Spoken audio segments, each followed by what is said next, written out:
We are into the software Hawks, and what we'd like to do now is show you how to make a web test, a practice web test.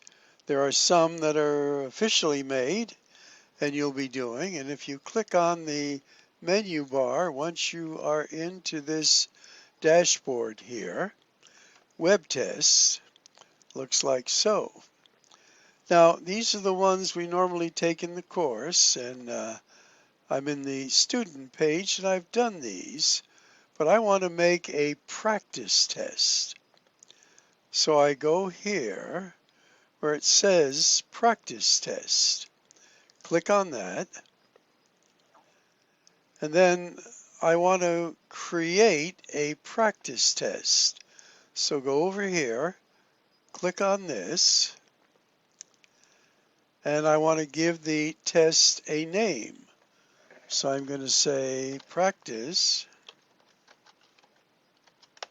test unit 1. Now over here I have a menu bar that asks how many questions do I want to have.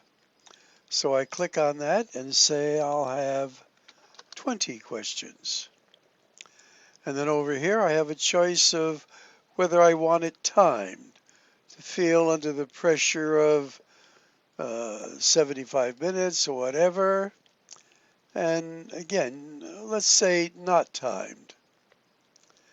So over on the left now, the menu bars come up and it asks for our different sections that we're doing. So in math, let's say 1107, we start with Unit 1. So I'm clicking on Unit 1 here. And now these are the topics. Well, in Unit 1, we do Topic 1.1, so I click Add. We skip Topic 1.2 and jump to 1.3, Add. We skip some of these others, and properties of real numbers, 7. And again, if you want to add these, you just click on them.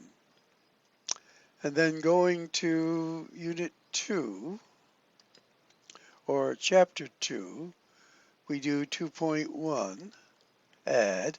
And notice as I click on the left, it goes to the right. And we do Topic 2, we do Topic 3, we do Topic 4, we skip 5, we skip 6, and we do 7.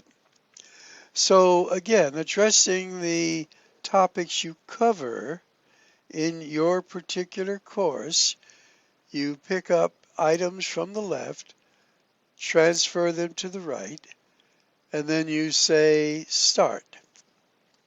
So you click Start, and what it will do is the 20 questions, there's question 1, and of 20, you then can take a practice test, randomly selecting items from the topics chosen, and gives you an idea of what your skill level would be.